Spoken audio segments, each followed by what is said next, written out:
very much, Janet Zaretsky. I hope I got the pronunciation right. It's been yes, thank you very much. I've been practicing that for a while with my Google Translate just to make sure I got it. But thank you very much for accepting that. As I said, stepping up to the plate and responding to these type of call to action for us as women whenever we called to come together and have conversations and share our stories and just inspire someone else who is sitting wondering how another woman, how can she really get past the fear of speaking her truth, sharing her story, and really getting into that space where we are now. As I said that I was listening to this call where a woman summed it up really well, and she said it's a season of women, right?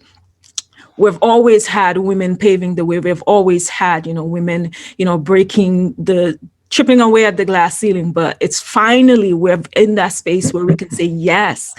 And there's so much more to come. And I really, appreciate you joining me on this conversation. So, one of the things when I saw your responses to my question, and I, my questions were when you signed up was, what's your superpower? And when I read that, I was like, this is someone that I'm going to enjoy having a conversation with because I absolutely love it.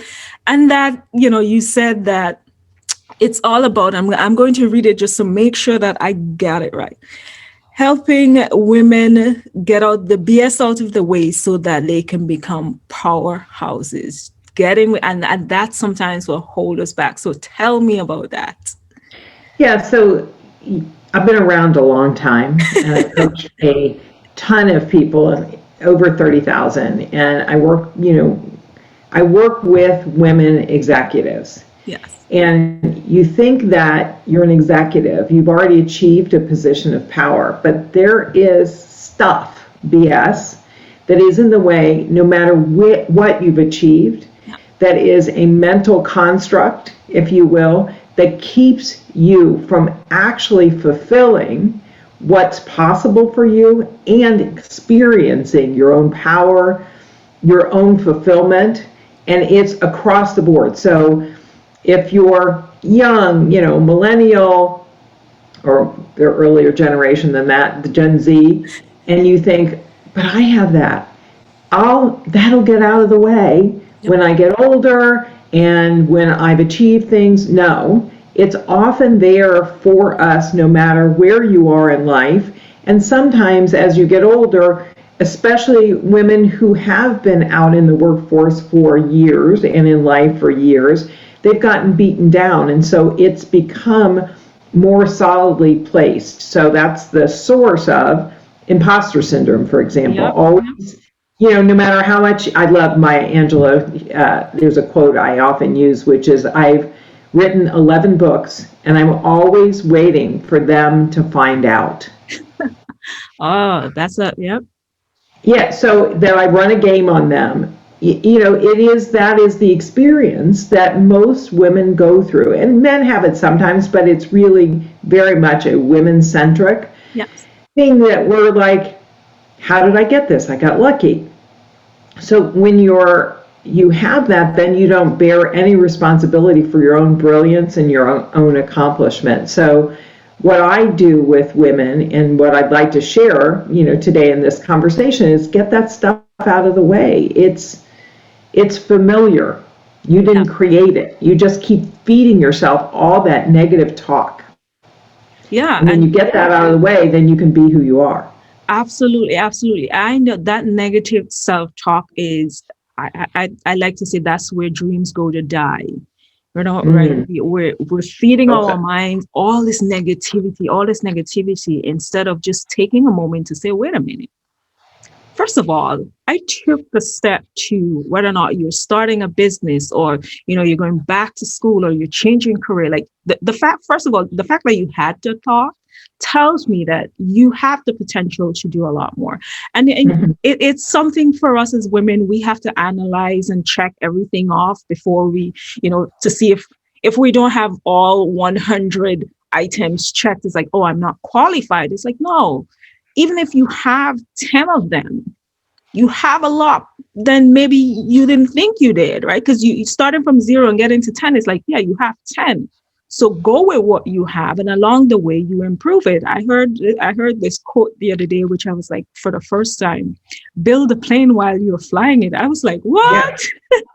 I was like, what? And I think that's the thing for us as women. We have to get ourselves in that position where you don't have to get everything together. You don't have to have all the boxes checked to be able to pursue a goal.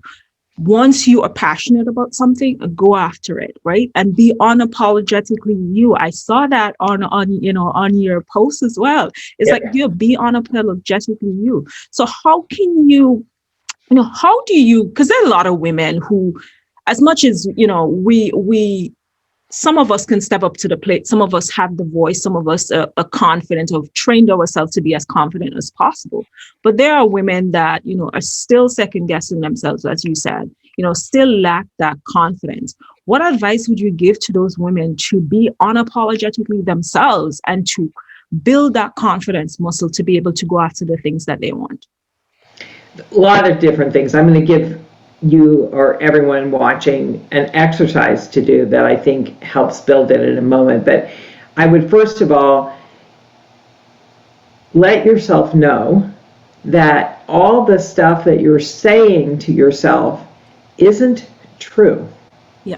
Now, part of the issue with that is people look through a very narrow view, and they look for evidence of the truth. Yes. So if you have a lack of confidence, you have a reason. You weren't just born with a lack of confidence. Go watch 2 and 3 and 4-year-olds play. They have all the confidence. Yep. Somebody doesn't want to play with them, they just move on. They try great new things. But somewhere along the line, things happened. Yep. It's human.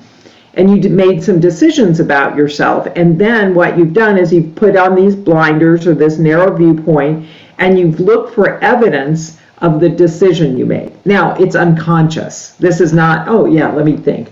I'm an idiot, or I'm not good enough, and I'm going to look through this. It's a very unconscious thing. So first of all, you got to know that.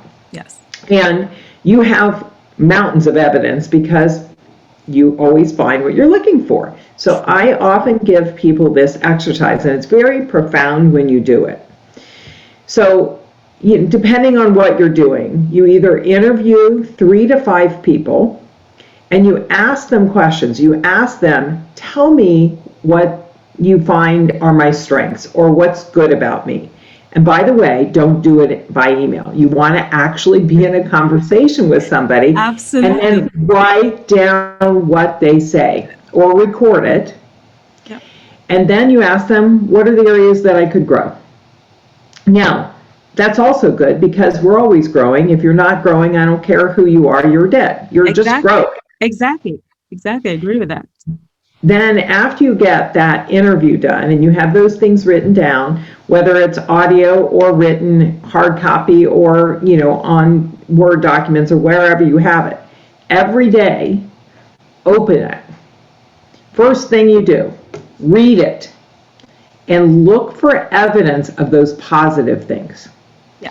Pretty soon what happens is you start shifting your mindset and you start getting that how you occur for yourself in that negative self-talk is because you've gathered evidence. And then how you occur or seem for another person might be more accurate. So you start looking from their point of view. And what I find is that's a very, very simple, easy to execute exercise. Yep. And when you do that, you start shifting your mindset.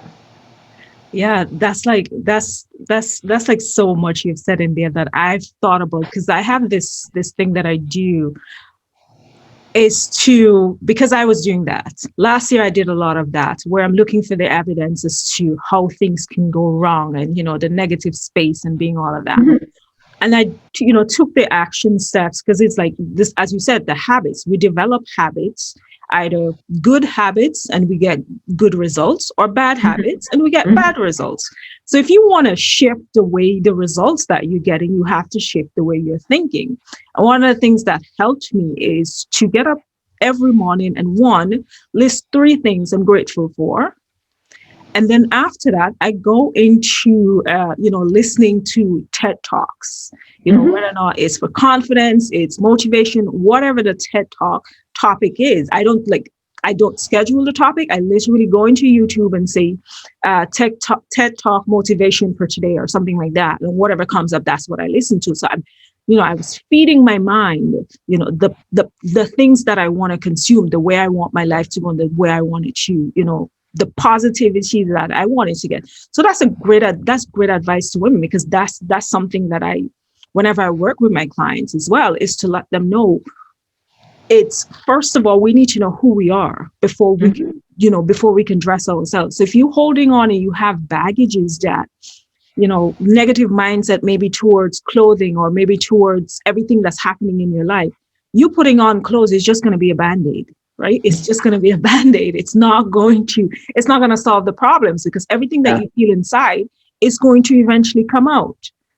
Right? So I like that you share that little exercise. And I hope that women take that into consideration and actually practice it, is to really make notes of all the negatives, and then ask someone, how do you, and that's it. We tend to judge ourselves so harshly that you may be surprised when someone else tells you, no, I think you are confident and you're strong, and you're like, me? Oh, really? Because you've looked for those, you've built up, as you said, you've built up so many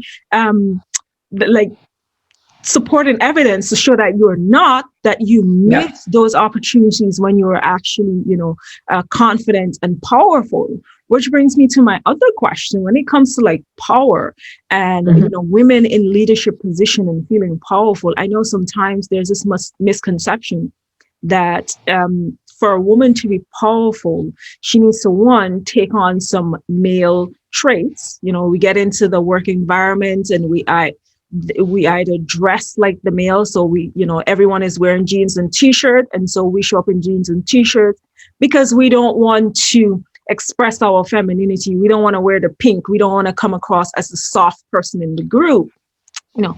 How would you, define power in that respect? Because we're talking about empowering women to take on any and every role that they desire. And some of these roles, were once designated as male roles, and we're changing that, because a role, once you have the capability and the belief that you can do it, then it doesn't matter your gender. So how would you, what advice would you give these women who are thinking that, I have to, again, going back to being unapologetically you're not showing up as, your authentic self in these positions. You're creating a persona that doesn't necessarily fit into who you are. And as a result, as you said earlier, can affect, the positions that you get in, and you start second guessing yourself because you haven't been able to show up as your authentic self. So what advice would you give them? Well, it's a big subject, so I'm going to take it a couple different places. Yeah. So first of all, language. Human beings, we are language-based beings. Everything that we are, other than a physicality, occurs in language. So we're either talking to ourselves or talking out loud. So, which brings us to, what language are we using? Yeah. So in my second TED Talk, which is called The Currency of Language, one of the pieces, so when you write a TED Talk, you have to do a lot of research. It can't just be, I have this profound idea. You got to have it grounded in science and research. One of the pieces of research that I did for that talk, that I discovered, is that women entered the workforce in the largest numbers in the mid-1970s, which is not long ago. It's less than 50 years in the history of work and world. Not very long ago. The thing that we know is that we entered it into a male-dominated workplace. But the other piece is we entered it into a male-dominated language structure. So what has happened and continues to happen to a degree is that we either enter the workforce and try to take on, you spoke to this, male-dominated traits in our language and the way in which we express ourselves. However, it backfires often, because then we're considered a witch with a B, or too pushy or too aggressive. Yeah. Or we do the opposite, which is we try to be very nice and nurturing, and that backfires too because we're passed over, ignored, or easily manipulated. Yeah. So the question in my TED, and this it still is the question, is what is a woman's fully expressed voice and language? And I think the more we allow ourselves to be who we are, the more that will become its own thing. Yes. So another piece of research has shown that when women are in positions of management and power, companies do better. Now, there are theories around that. Part of it is that women are more naturally nurturing and want other people to win. Yes. So it's a community type thing. It's about let's share it versus let me show you how great I am. Mm-hmm.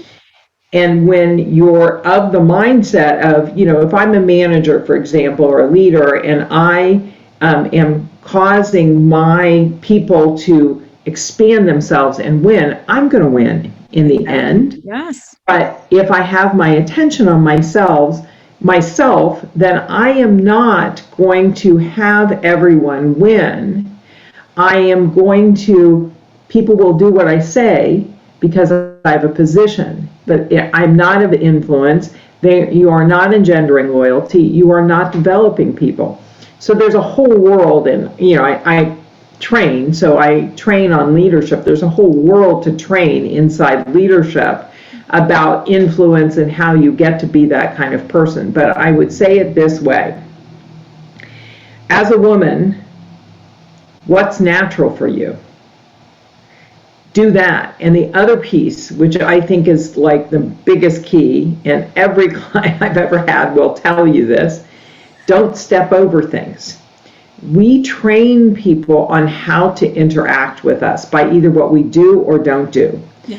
What do I mean? Well, somebody says something that's sexist, or they say something that's racist, or they say something a little off, and we don't do anything about it. We don't say anything about it in the moment. You think, well, it's not that big of a deal. Except now what you've told them by not doing something is the way you spoke was fine. Yeah. And then that gathers momentum. And they continue doing that and continue doing that. And at some point, you're pissed off, and usually come to me, about the way in which you're being treated. But I hate to tell you, you got yourself to blame. So don't step over, this is my saying, a gnat's ass. Because gnats are little, and their asses are even littler. So I don't step over anything. In the moment when things occur, you want to say something. Yes, absolutely. So that you train people how to interact with you. Every time you do that, you express what it is to be a leader. Yes. Because a leader goes first, is creating a future, is a visionary, but is also out there creating things for others.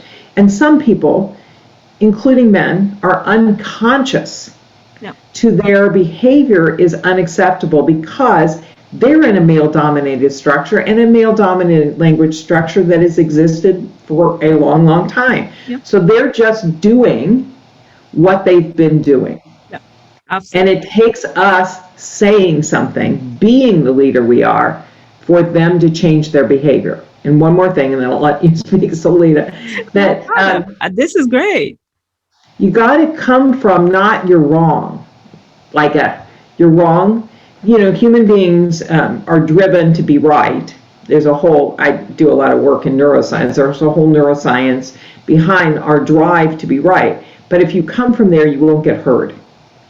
So if you come from, they're not doing it on purpose. They're unconscious. Then you can inform and ask questions and create it from not that they're wrong, but they don't know any better.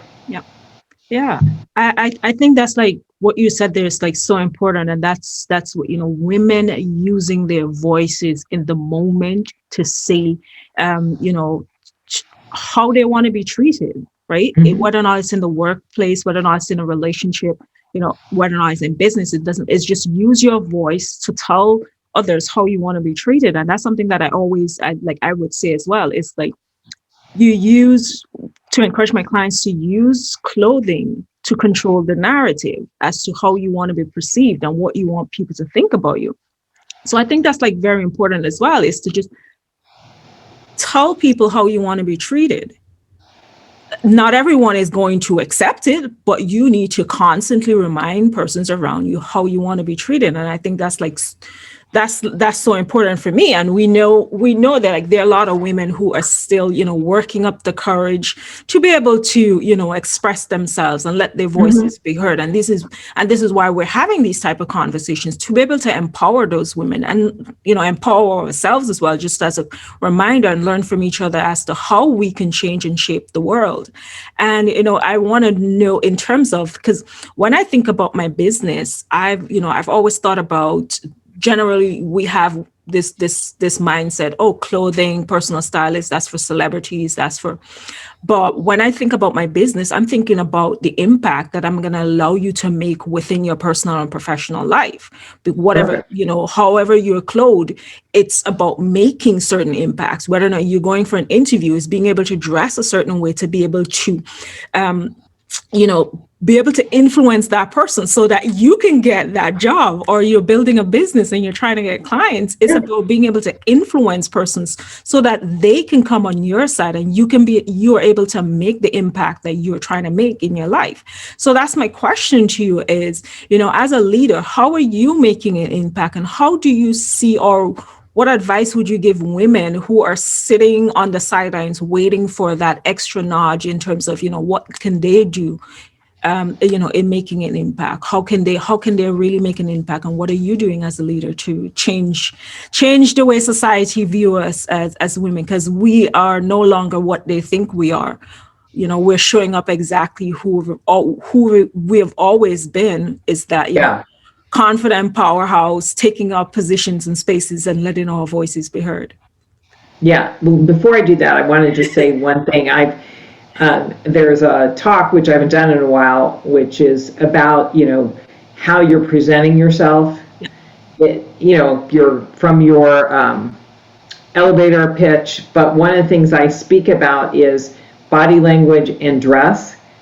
And what I say about this is everything communicates. Yeah. So you want to step back and go, what is the communication that the way I show up is giving?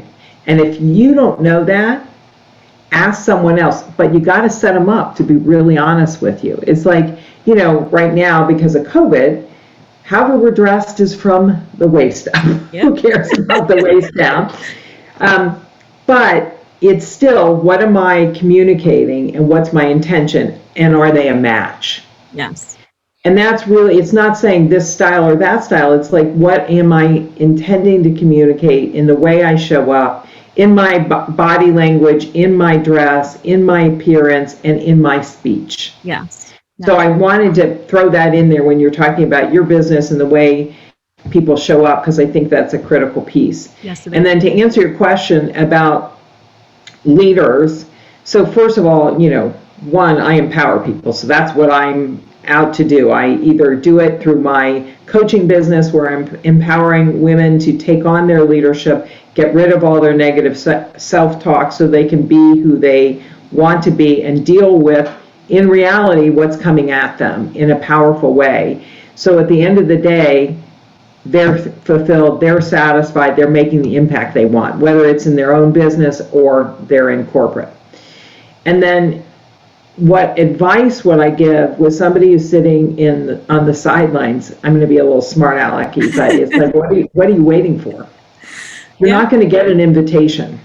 Nobody knows you're there. You have to make yourself heard. I don't care how small or big your dream is. You can do what you want to do. And, for women, especially younger women who have families and kids, and I went through that. My children are grown now. But it's like, you can balance everything if you are willing to ask for what you need. And, take it a day at a time. It's like, okay, we're in a crazy world right now. With, shutdowns, and we're all home and all that stuff. Yeah. But that isn't going to last forever. Absolutely. And what are you doing to enhance who you are? Where are you speaking? Just get out and do it. What are you writing? What are you reading? What are you studying? So it's like, well, if I want to be one thing, I started my career for 21 years. I was a registered nurse, but I've been 25 years in coaching as a trainer. I have a training company. I've been doing all of this. I've written a book. I've been on podcasts. I have TED Talks. I just said, okay, here's where I am. This is not where I want to be. What's my first step? Take the first step. And then the other piece is, two pieces. Surround yourself by people who can support you. That's why coaches exist. That's why mentors exist. And, there's a million things out there to read or watch or listen to or participate in. Yep. Surround yourself by people who can support you. And the last thing is, don't listen to naysayers. There will always be somebody who says, you can't do that. Yep. Why are you listening to that? Your brain's spitting that stuff out enough. Don't listen to them. Don't hang out with people who are going to pull you down. Yep. Even if they're in your family, you have to acknowledge them and keep them in your family. You don't have to listen to it. Absolutely. Absolutely. Absolutely. Janet, this has been a wonderful, wonderful conversation. I think there's like so many gems within this conversation that women can take from it and, be able to go out in the world and make the impact that they're looking for, the success that they're looking for, the confidence that they need to really make the changes that help make the changes that we're looking forward to, seeing in the next couple of years, not decades until we can break the mold again. But thank you very much for coming. I really do appreciate you being a part of women making an impact together and having this conversation with me. I appreciate you, and I look forward to following your journey and seeing how you are making a greater impact on women. Thank you. Yeah, you're welcome. Thank you.